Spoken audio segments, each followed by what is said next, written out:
I understand we were getting outcoached. Like there was no way we were winning the coaching battle. But I mean, Freddie Kitchens coached them more, closely the last time we played New England. Like, holy crap.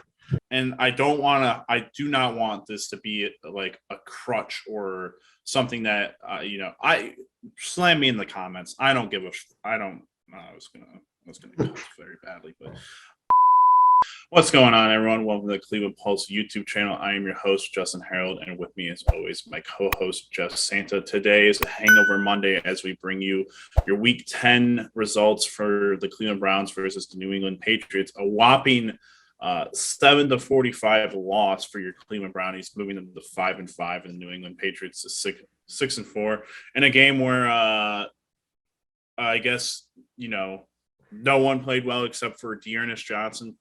God praise him, and Jamie Gillen. And outside of that, just outplayed, outcoached, and out almost everything. And any way you would wish to speak about it. It was so bad that Jeff didn't even text me probably during the fourth quarter or even thereafter. So this is the first exchange we're going to have since then. Jeff, how are you doing, my friend? Doing all right. I'm wondering what is wrong with this team. I really couldn't tell you. I was just that's literally the first thing I wanted to talk about. What is wrong with this team? For me, listen, it's a matter of we're getting very much complacent. I think you can't really get a good answer out of Kevin Stefanski out of losses because Jeff he says your favorite thing now, which it's a running gag with, I think, all losing coaches. I think every losing coach has the same spiel for the most part, if you're there long enough, at least. But Jeff said it before, or Jeff said it after the first drive. Kevin Stefanski just has not looked good as a play caller after the first 15 plays or the first drive, for that matter. We have Dearness Johnson run the ball 4 times for 58 yards and then never go back to the run. We do shotgun snaps and we do 5 wide and we don't run the ball. We turn the ball over, awful, horrendous interception. But our defense this week, we talked them up, and we're talking them up like, oh, they haven't allowed 20 points and they have 21 points almost by the end of the first quarter. Or I'm sorry, not by the first quarter, by the first half. I don't know. I can't tell you. We have a bunch of underperformers right now.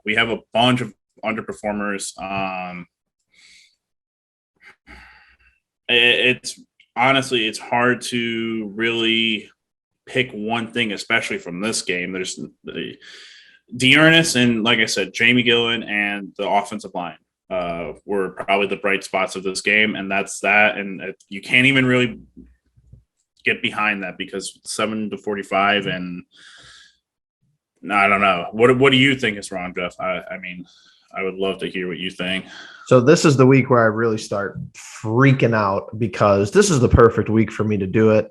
We get destroyed after coming off playing our best game. So that makes no sense. Yep. And we're playing Detroit this week. So you're at the point where I don't care if we win this week because we should win. It's not like winning this week is righting the ship. It's like they have 0 wins. So we should win. If we lose, that I'm getting chaos. 2019, at the end of Freddie's last year, I'm getting those vibes for no reason whatsoever. I thought we were getting some sort of bold, young, new mind in Kevin Stefanski where he was going to tell like it is instead of saying the same thing over and over again. That's been an issue. I can't believe we're at the point where last year our defense, we would watch the games, just throw out the opponents. Let's just throw out the opponents for both seasons because, of course, that's a big part of the equation, who you play. We understand that. Last year, we were watching games, and we knew our offense was going to play serviceable football, hopefully to keep us in games and win games. We would sit there and just wait for one defensive stop or one punt or one turnover and be like, okay, that's all we needed. Mm-hmm. This year, it's like if our defense it plays bad, we have zero chance. We have no chance to win the game. It makes no sense to me. Yes, we've given up 40 points multiple times. I'm not saying that the defense is faultless here, but in our wins, the defense plays extremely well, and our offense, we're waiting for the offense to make one play and win a 14-7 game. So you're at the point where you lose a 15-10 game in Pittsburgh, or not in Pittsburgh, but against Pittsburgh. And you're like, okay, our defense played well. We're waiting for one play from our offense. And now it's like, we score 7 points. We had a Austin Hooper luck play, basically, where he came down with a bobbled ball, or would have been 45-0. Kevin Stefanski is not even good for 15 plays. He's good for the first 10. He might be the best first 10 script caller in the game. I think he is in the war room all week, scripting the first drive, and then he totally disappears. We run a fullback direct snap when Dearness Johnson is running wild. It's the freshest he's going to be all game on the first drive. And we run a crazy play with Baker Mayfield out in the flat, who's multiplied injured. Why is he in? Why? That was my biggest question. I didn't even care about, but if I knew we weren't going to throw it, but what if we did? It's so annoying that we're at the point where I think our defense, this is what I'm just going to get out of the way right up front. Our defensive line was better last year. We're 10 games in, and I can't believe I'm saying it, but it's at the point where I'm just going to start making harsh statements, and we'll look back in retrospective and I'll live with it. Our defensive line was better last year. Defensive line sucks. Our linebackers are banged up. Our linebackers sucked. They sucked last year. I think our safeties were better last year. I was going to say that. I don't even know how it's possible, but the guys last year, here's the difference. The defense last year, and I'm almost done, but the defense last year, they were not talented players. Nobody was saying that Tavier Thomas and MJ Stewart, and BJ Goodson were world beaters. Sheldrick Redwine. They actually cared, though. That defense tried. That was the annoying part, because they tried so hard and they were still bad. This defense is more talented, but they give up. There's no pursuit. That was their second string running back. Damian Harris didn't even play. We let Ramondre Stevenson run for 150 yards against us. Come on, dude. I understand we were getting outcoached. There was no way we were winning the coaching battle. But I mean, Freddie Kitchens coached them more, closely the last time we played New England. Holy crap. Yeah. Honestly, Jeff, you hit so many nails on the head. Like I said, man, to your point about players giving up, they're underperforming, they're giving up. There's a lot of guys we expected to come in and do things and help be a part of this change of, we go to the playoffs last year. We have, we're right at the point now. We're at 5 losses, as many losses as we had last year. Yep. Even with how bad our defense was compared to, this team. But I don't know what the change was on the offense. What happened to the offense? Obviously, yes, Baker got hurt, but if that's, to Jeff's point that he talked about all the way back when it happened the first time, is if it's changing your offense and how your offense plays, which I don't think it is. You see Case Keenum come in and he doesn't do much better or anything, or it's the exact same game plan that you watch in Thursday night against Denver, but I just don't know. It's insane. And it's not Nick Chubb being out. It's not Jack Conklin being out. It's really just a matter of Kevin Stefanski has, gone from being the one-hit wonder year one coach to being just another dude in the NFL. He somehow worked his way from being a top 5 coach to being a borderline, maybe top 15 coach. Brian Flores just beat the Baltimore Ravens, and he's coaching a 3-6 team right now. I mean, I don't know what needs to happen. I can't definitively say that making Alex Van Pelt the OC would help, but at this point, I'm willing to try it because of the fact that at least it gives you a different perspective. It gives us a different perspective on what is going on, what does go into these play calls and such. Obviously, Stefanski's going to have his way and be in people's ears and everything, but we're only talking about the offensive side. not to mention the defensive side in terms of coaching. I don't know what's going to happen there because, yes, again, people are going to call for Joe Woods' head, but like you start firing people, you start making changes in the middle of the season in a season where, to be fair, and I do not want this to be like a crutch or something that, I slam me in the comments. I don't give a, I don't, I was going to go very badly, but I don't care. This is still a season where the Steelers just tied with the 0-8 or 0-7 Detroit Lions. The Ravens just lost to the 3-6, 2-6 Dolphins, and the Bengals are on a bye, and we beat them last week. They lost to the Jets, whatever. The AFC North, for what it's worth, is very open. The AFC is starting to slip away just a little bit. You have 6 more divisional games. In the time that you have those 6 divisional games, they're almost all, and it's not almost all, they are all must wins. They really are. You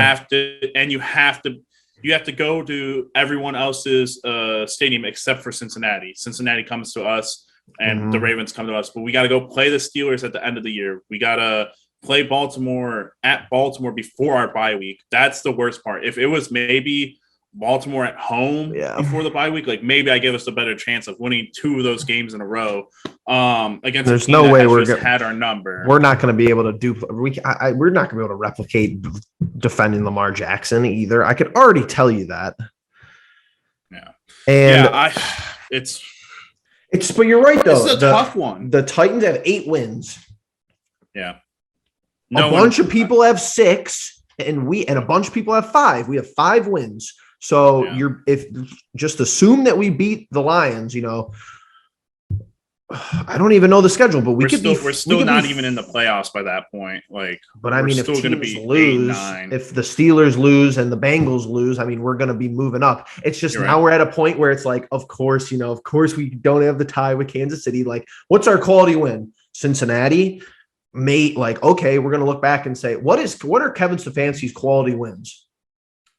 Last year, I can't think of them. Tennessee, I guess the Titans, and then I would guess that's probably the best coach that he's outcoached. Yeah, I'm not going to say Kevin Stefanski, is some terrible coach, but we're at this point where he's going to outcoach 60% of the league, maybe 70. Let's just on a good day, let's just give him 70. Not how he's coached this year, but let's just say last year. So that's nice and all. You look around our division, he ain't out coaching Tomlin. He's not out coaching Harbaugh. So, the 20 or 30% of the coaches that he's out coaching, of course, 2 of them are in our division. He out coaches Zach Taylor. That's fine. That's easy. He's not out coaching Bill Belichick. Mike Prefer out coached Mike Tomlin last year. Like, obviously, small sample size, one-off game. I'm not going to say that Mike Prefer would beat Mike Tomlin in 9 or 8 games out of 10 because he wouldn't. But we couldn't even outcoach Andy Reid with Chad Henne. So as far as Kevin Stefanski goes, but it's super simple game plan for New England. Dearness Johnson, 99 yards, 19 carries, and they were all, after the first drive, it was all junk yards. What's Baker's record when we don't have a 100-yard rusher? I don't know, but it's not good. It's probably like 1 or 2 wins in his career. That's all I would say, because since we've had Chubb, and especially since we've had Kareem, we have 100 rushing yards basically every game. And of course, there's been, a handful of games this year where we definitely don't have both, and we don't have either for 2 of them. Like, I understand everybody has injuries, but we have not had Kareem Hunt and Nick Chubb on the field at the same time for a lot of the games. And that's the MO, and that's the whole game plan. But the scheme is so bad. Dearness Johnson leading in receiving yards, garbage time, so to say. But we're at the point where it's like we have a defensive coordinator who improvises. 1 week he sends Troy Hill off the edge last week a bunch of times. He is boring. Joe Woods is so boring, especially against Mac Jones. This is the quarterback we're supposed to beat, a guy who's going to stand in the pocket, not very mobile. It's quarterback we've been beating all year. That's our only wins. Kevin Stefanski improvs when he should not. When we're walking down the field, he goes fullback, direct snap. Why are we improving there? And we've somehow turned Baker Mayfield into what we were so excited about him, especially when he was a rookie, is that his best attribute was improvisation, improving on the offensive side of the ball, making one guy miss, being strong in the pocket, maybe avoiding a sack, rolling out, finding someone downfield. That's the last thing we want him to do now. I do not want to see him improving at all. You saw him do it yesterday. He throws in double coverage. He's fourth year in the league. He still can't read a defense. It's almost unbelievable, to the point where we run a rhythm and timing offense. When that was for me, that was the biggest statement for me when Kevin Stefanski said that. You think Matt LaFleur is going up to Aaron Rodgers and saying, okay, Devontae Adams is going to be at this spot, two 1,000s after we snap the ball in the shotgun, and you better throw. No, none of the great offenses in the league are saying that. They're letting their quarterback make the correct read and throw the ball. It's not like, what does that even mean? I understand it's a West Coast offense. I understand that it's a football terminology, but do you think the best head coaches with the best quarterback are saying, you have to throw the ball here, you have to get our tight ends involved, down the first drive of the field? Dude, it's so annoying and frustrating. I'll tell you what, I agree. I'm frustrated as well with Kevin and Baker at this point now. And it's so tough, though, because this season I think it's an anomaly in some ways, because there are just teams that I think are underperforming, highly underperforming. We are one of those teams, highly underperforming, with one of the best rosters. I believe the Seahawks are underperforming. That division in the NFC is, weird. Obviously, the Rams have gone all in. The Cardinals, now 2 games without Kyler Murray and DeAndre Hopkins, have lost 2 games, but they were 8-2 or 7-2, whatever they are. It's hard. I mean, it's just, things need to be fixed. I just don't know how you go about it. What is the proper move to be made? Because guess what? Andrew Berry, the smartest guy in the room, no longer can do anything for this team. He can no longer do anything to make this team any better than what it should be. He got all the right pieces, and optically went and got all the right pieces that we assumed. Because let's be honest, we all were raving about it this offseason. I don't think there was one move that we were upset about. Obviously, the Andrew Billings thing, he misses a whole season and then comes in worst shape of his life, whatever. He's out, no longer has a job. We lose Sheldon Richardson, might be the one move that you go back on and you're like, that's a hit. And I was one of those people, but I also have come around to the idea that Clowney is, very good with Miles, but I just don't know where we go from here. You get a win next week, and it's like, all right, great. You beat a winless team. You move on to the hardest part of your schedule. Mm-hmm. You face Baltimore twice in a row. Before you face Baltimore once, bye week, and then you play them again. And then you got to play the Raiders.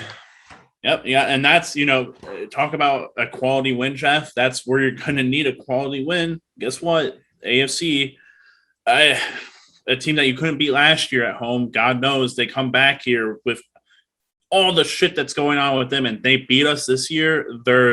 We're so far ahead, but I don't know. I don't know. What else do you got, Jeff? The Andrew Berry piece is because it just doesn't make sense to me. It's like the glaring parts of our issues are some of Andrew Berry's signings. Like, I'm not going to throw that out there, but for what he had to work with, I really do still believe he did his best. But Malik McDowell, that dude wasn't even playing football until this year. We basically gave him a second chance. So he's a starting he's one of our starting defensive tackles. Malik Jackson's out of his prime. Yeah. We've been knowing this. He was the old guy. He was going to be the veteran coming in. D tackles suck. We know this.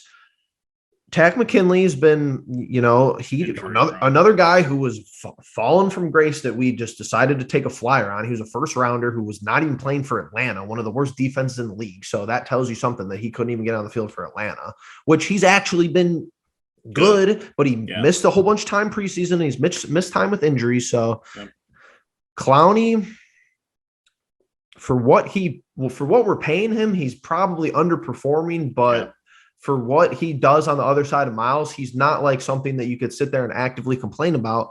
Yeah. And the last 2 weeks, because if I'm Andrew Berry, I'm getting so angry sitting in the booth because I actually went out there and I signed Rashard Higgins to an extension, one of the only wide receivers that has been with this, unit and has continuity with this team outside of Jarvis Landry in the last 20 years, so a wide receiver that's been around. Does he have a catch the last 2 weeks? He didn't have a catch yesterday, and he only ran 3 routes in the Bengals game. So it's like, I'm sitting up in the booth saying I extended this guy and we don't even use him. We don't even use wide receivers. Our wide receivers had, 30, 40 yards, maybe at most 30 or 40 yards. Baker has 73 yards on the run. Like, come on, man. It's just at the point where I don't know how our offense has gone so cold, and some weeks it's so good and some weeks it's so cold, and we didn't rely on the big play last year. Like as far as I remember, we had a couple, but it's not like we were big play oriented. You had like 3 or 4, or you go back and you look at the Dallas game, and there's an anomaly that there's a couple of big games. And what the anomaly was last year, the anomaly with the easy schedule with no fans, because I still maintain that playing at Heinz with no fans is just the luckiest thing that could have happened to us, really. But we're on the road, and it's like I don't know how much the fans play into it, but they come down, we score actually super easily. We score 7 points easily. We never even get close again to scoring. They come down and score. Okay, both teams executed their script. Then of course we throw an interception, and then it's basically like we're out of it from there. After 2 drives, we're out of the game. Sorry, I'm just thinking of the schedule. I know. I was so like, dude.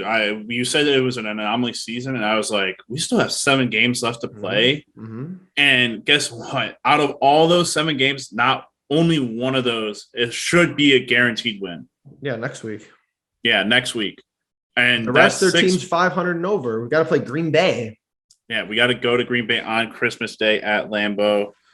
We got to go to Baltimore. We got to go to Heinz. Yeah, that's the annoying part. We can't beat Pittsburgh at home when we have, only held 15 points. Right. So, yeah, it's gonna be rough sledding, and obviously we're not going to talk again about the Browns until Friday, and we'll see. I mean, there's going to be a lot that needs to be fixed in a very short amount of time. I guess the Detroit game comes at the best time possible in this season. We got to be careful, though, because DeAndre Swift's going to run all over us, honestly. If we couldn't limit a backup for New England, I mean, he had 100-plus rushing yards yesterday against the Steelers, so he might go ballistic against us. Yeah, absolutely. So, all right, Jeff. I honestly can't think of anything else to talk about. Do you got anything? No, we got it all out, hopefully. Yeah, I hope so. So, all right, everyone. Well, that's it for us for today. If you made it through all of this, then thank you very much for that. Please make sure you subscribe, like the video, hit the bell notification. Get in the comments. Let us know what you guys are thinking, what needs to happen in order for this season to turn around. Because at this point, we are at, a stalemate. I don't even think that's the right word.